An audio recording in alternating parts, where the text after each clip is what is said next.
Bueno, para este práctico de clasificación lo que hice fue usar el dataset de hepatitis, que tiene información clínica de 155 pacientes con diagnóstico de hepatitis, y el objetivo es clasificar si la persona vive o muere a partir de estadísticas, de características médicas, demográficas, como sexo, edad, presencia de síntomas, lo vamos a ver después, esteroides, uso de esteroides antivirales, y algunos resultados de laboratorio.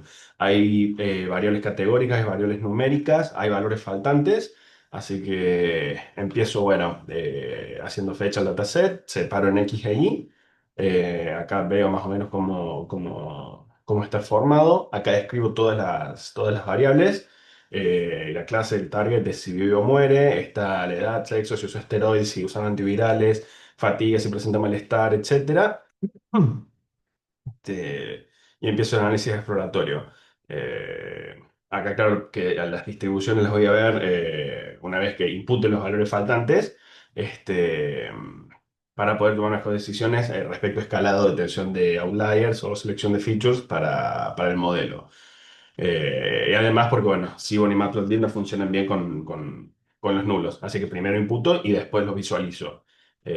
Acá me fijo cuántos tengo, hay bastantes en algunos, eh, y veo que hay variables categóricas y numéricas que tienen valores faltantes, por lo cual los separo para imputar a las categóricas con la moda y a las numéricas continuas con la mediana. Lo voy a hacer así porque hay muchos outliers, como se ve más adelante. Ya había visto anteriormente el dataset y, y bueno, había tanta presencia de outliers y se trataba de un dataset médico, por tanto, para evitar que se me escapen valores que pudieran ser reales y clínicamente necesarios, si se quiere, para el estudio, decidí dejarlos imputando los faltantes junto con la mediana por ser robusta frente a ellos. Acá veo la distribución, hay algunos que tienen distribución normal, hay algunos que tienen una distribución muy sesgada hacia la izquierda. Acá, bueno, claro cuáles son, la variable edad es la normal, después hay otras que son bilirrubina, ALK Phosphate y SGOT que tienen SGOT, que tienen distribuciones muy sesgadas a la izquierda, lo que estamos viendo hace un ratito. Albumin, por su parte, muestra una distribución más simétrica, concentrada alrededor de los 4 gramos por decilitro. Eh, Ahora, veo cuáles son los outliers. Edad dijimos que estaba relativamente bien. Bilirrubina estaba bastante sesgada a la izquierda. Acá vemos los otros que están sesgados también hasta la izquierda. Albumin no tanto. Y el de Protime, bueno, fue un caso particular que lo detallo acá abajo. Decía, respecto a los outliers, siendo un dataset esencialmente médico, clínico, digamos, este, eh, esencialmente voy a optar por mantenerlos a la mayoría. Acá explico por qué. Bilirrubina, los outliers son esperables y clínicamente válidos, por lo tanto se quedan como están. Fosfatasa alcalina es una enzima hepática que puede aumentar por enfermedad hepática ósea. Valores elevados no siempre son errores, pueden deberse a múltiples causas. Valores extremadamente altos y muy pocos pacientes con estos valores podrían distorsionar. Por tanto, voy a winsorizar, que sería una técnica que también en otros ejercicios la vi llamada como capar los outliers, es decir, tomando un determinado porcentaje hacia la izquierda y la derecha y reemplazando los valores que excedan a esos extremos por ese último valor que queda al n% al principio, n% al final. SGOT, una enzima hepática que es clínicamente esperable esa distribución asimétrica. Voy a hacer lo mismo que mencioné recién. Albumin, proteína producida por el hígado, bajos niveles igual mal pronóstico. Lo mantengo porque los niveles extremos no suelen ser errores, por lo que estuve viendo. Y bueno, el caso de Protime, la que estaba diciendo recién, la voy a analizar por separado porque tenía bastantes nulos antes de imputar con la mediana. eh, y como es una variable que, por lo que estuve viendo, tiene bastante influencia en el resultado de vida o muerte en estos pacientes con hepatitis, eh, y como a los valores faltantes solo imputo con la mediana, que por lógica es una variable ficticia solamente hecha para este modelo, podría ser que esta variable, siendo que es importante, perdió el poder predictivo. Entonces, va a tener un tratamiento, podría llegar a tener un tratamiento diferente. Acá, bueno, me vuelvo a crear este dataset para ver el ProTime original versus la variable imputada y acá veo cómo me quedaría. Es dentro de todo esperable este gráfico de Boxplot porque decíamos que en la métrica imputada, al tener los valores faltantes imputados con la mediana, se vería que hay una concentración fuerte por esta zona.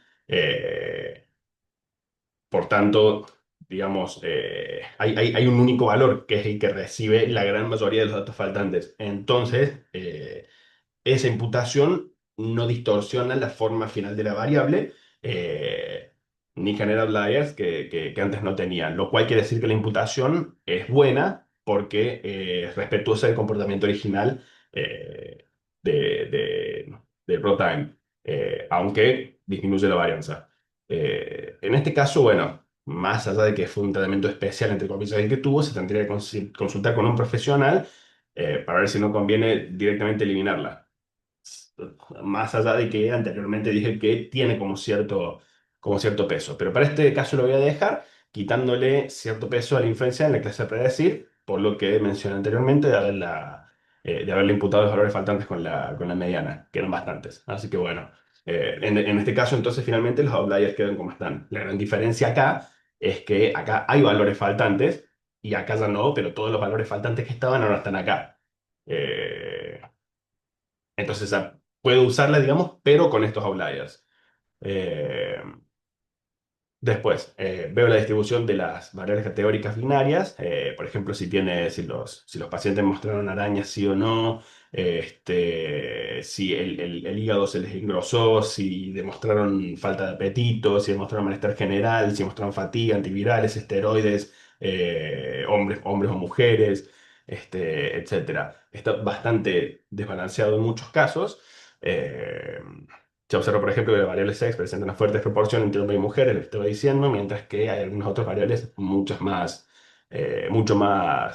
equilibradas. Por tanto, voy a aplicar Smote sobre muestreo en los datos de entrenamiento. Acá veo cómo está distribuido el target entre los que viven y los que mueren. Eh, con un clarísimo desbalance entre las clases. ¿Qué pasa? Este desbalance va a afectar a cualquier algoritmo de clasificación que use porque se va a tender siempre a favorecer a la clase mayoritaria, subestimando a la clase minoritaria, por tanto hay que rebalancear sí o sí. Este, Acá es donde hago esta visualización. Acá después, bueno, veo un subset un perpo, quiero decir, con un subset de datos.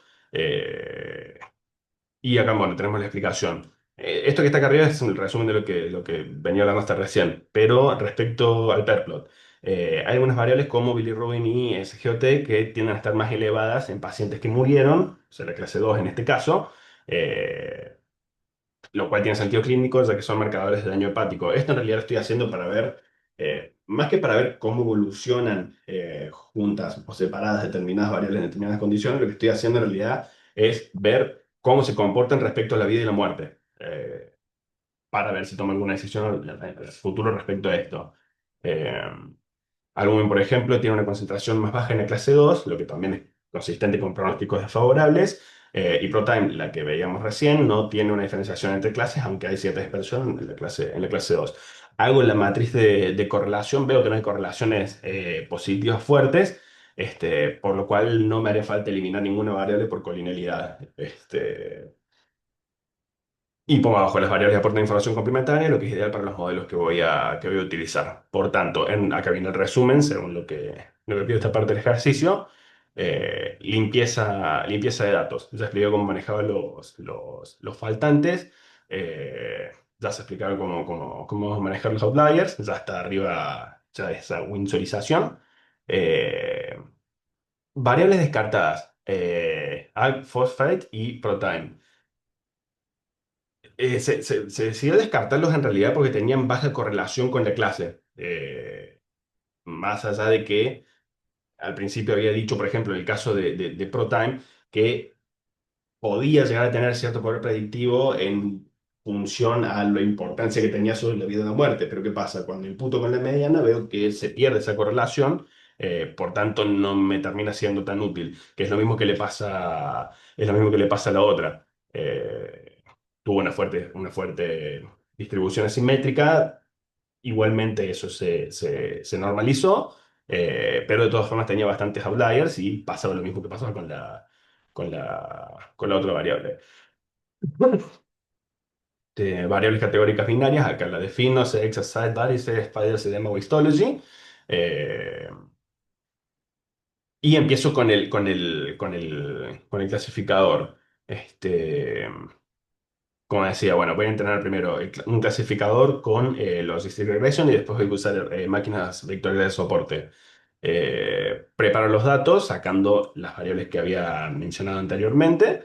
Defino las columnas categóricas. Me quedo con las columnas numéricas. Eso es para poder hacer one-hot encoding con las categóricas y para poder escalar las numéricas. Acá instancio un Stratify False con cinco false para poder hacer cross-validation. Acá entreno el modelo, escalo los datos, one-hot encoding, acá el modelo, acá lo evalúo y armo y saco después, quiero decir, todas las métricas de evaluación promediadas para ver cómo salió con estos, en promedio, cómo salió con estos false de entrenamiento. Tuvo resultados bastante aceptables, pero después me llevo esa data para hacer una evaluación final fuera del cross-validation de este de acá con los datos reales. ¿Qué pasa? Ya hice la validación con el mote, el resultado fue positivo y ahora quiero entrenar el modelo final con 80% de datos en modo de entrenamiento y 20% de testeo, es decir, el entrenamiento común de siempre. Entreno el modelo, veo las métricas de evaluación y en entrenamiento con SMOT, o sea, con las clases balanceadas, eh, me da bastante bien en prácticamente todas las métricas.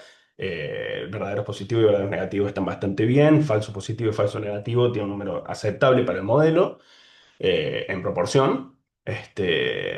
Y después cuando me voy al testeo, tengo 20 verdaderos positivos, 5 verdaderos negativos, 5 falsos negativos y un falso positivo, bastante aceptable, mucho mejor que recién.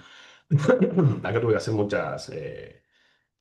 que hacer varios cambios, quiero decir, porque tendía mucho al sobremuestreo. Pero tendía mucho a hacer overfitting. Hasta que, bueno, fui cambiando algunas variables y finalmente llegué a un resultado bastante más digno de los anteriores. Eh, Tengo entonces, al evaluar sobre el conjunto del testeo real, es decir, sin balancear, sin esmote, el modelo tuvo un buen desempeño general con accuracy del 0,81, destacándose especialmente sobre la categoría muere con recall de 0,80 y una precisión del 95%, que eso es lo que quiero, porque justamente el modelo que estoy entrenando es para a ver, el verdadero objetivo sería clasificar correctamente a los que mueren, no tanto a los que viven. Eh, por eso, después hice otra cosa. La clase vive tenía una precisión menor, que era el 50%, con recall de 83%, eh, lo que lo hacía bastante bastante conservador, digamos. Por tanto, quedamos en que los resultados validaron que el modelo generaliza bien fuera del entorno con espote y la configuración actual es adecuada para entornos clínicos donde el costo de no detectar un falsamiento potencial podría ser bastante alto. Y acá lo que hago es hacer otro testeo cambiando el umbral de decisión. Anteriormente lo estaba haciendo con el clasificador con un nivel de decisión en 50%, o sea, al momento de hacer la curva de la función sigma y te da el 50% para arriba y para abajo. En este caso, para que se lo clasifique como, para que se compute, digamos, cada clase positiva, en este caso la muerte, me lo llevé al 88% porque con esa forma maximicé el F1 score en el umbral que detecté, que es del 0,88. Entonces, el F1 score para ese umbral es de 0,83 y la matriz de confusión con ese umbral óptimo eh, está un poco. bastante mejor, digamos, para el poco número de casos que tiene. Bueno, acá explico por qué fue que hice eso. Se evalúan 100 posibles valores entre 0,1 y 0,9, calculando el F-score, porque acá se muere, codificada como cero. Eh, Encuentro cuál es el mejor umbral, cuál es el mejor F1 score. Este, y bueno, acá veo. Con este umbral el modelo clasificó correctamente 20 de 24 muertes, con recall de 0,83, con 4 falsos positivos, antes habían sido 5. La clase Vive tiene un desempeño un poco peor, digamos, pero se esperaba porque lo que estoy haciendo es justamente optimizando este umbral para priorizar las muertes. El accuracy global fue de 0,74, pero en la clase crítica el rendimiento fue mejor. O sea, lo que estoy haciendo es ajustarme a lo clínicamente deseable, lo esperable. Eh, ¿Mm? Sigo entonces. Eh, Acá paso al otro clasificador usando SVM. Acá estoy con los hiperparámetros clásicos, digamos. Acá hago la evaluación de desempeño igual que recién, promediando todas las métricas de error. Este, Daba un resultado bastante aceptable, por así decirlo. Y en el tuning de hiperparámetros pongo distintos valores para la regularización, pongo distintos valores para el gamma y kernel solamente me quedo con RGB o linear. eh, y me quedo con que los mejores parámetros y hiperparámetros son el C1, gamma 1 y kernel RGB. Antes lo había hecho con C1, kernel RGB y gamma scale. Lo que voy a hacer entonces es cambiarlo a 1. Hago el Stratified Fold con 5 folds de nuevo. Eh, de vuelta, one hot encoding, escalado, hago smoothie para balancear, pongo los hiperparámetros nuevos y el resultado no es tan óptimo, digamos, como recién. Eh, ¿Qué pasa? Como ya sé que lo que quiero hacer es apuntar a afinar, digamos, las predicciones sobre la clase positiva, o sea, sobre la clase muere, ya sé que quiero que ese clasificador sea más exigente con los muertos, directamente hago el Stratified Fold con tuning de hiperparámetros, ajustando el umbral de clasificación sin probar los resultados fuera de Close Validation. Este, hago eso y me da que el mejor umbral es de vuelta 0,88 y el F1 score en ese umbral fue de 0,21, o sea, fue un desastre. Y todas las métricas me dieron pésimo. Eh, Eso lo veo en las conclusiones. Primero, conclusión sobre la regresión logística fue bastante bien, bastante aceptable. Tuvo un desempeño robusto en la clasificación binaria, distinguiendo bien las clases entre muerte y supervivencia. Eh, y respecto a SBM, Smote balancea las clases, digamos, durante el entrenamiento, pero no es suficiente para garantizar una separación efectiva en el testeo real, por tanto, caen todas las métricas. Eh, como decía recién, las conclusiones, el clasificador SVM con kernel RFB y túnel hiperparámetros mediante validación cruzada alcanza rendimiento competitivo en entrenamiento balanceado. Lo que decíamos recién, accuracy del punto 82.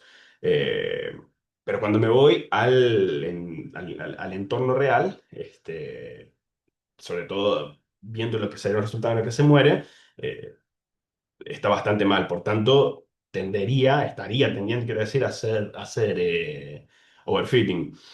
Lo mismo que había pasado recién. En particular, la calibración de probabilidades de SVM con el probability true haciendo plus scaling. Resulta poco confiar en el dataset, generando colapso en el desempeño cuando se ajuste el umbral. Básicamente, conclusión, eh, el modelo de regresión logística fue mucho más robusto para este tipo de clasificación. Tal vez haya sido, por lo que estuve leyendo, por el desbalanceo de clases, lo que habíamos visto recién, sobre todo porque al momento de hacer la clasificación SVM no tiene en cuenta lo que es el SMOTE, por tanto es como si hubiera aprendido completamente durante el entrenamiento con los datos balanceados, algo que no puede traer a la vida real en la comparación del testeo.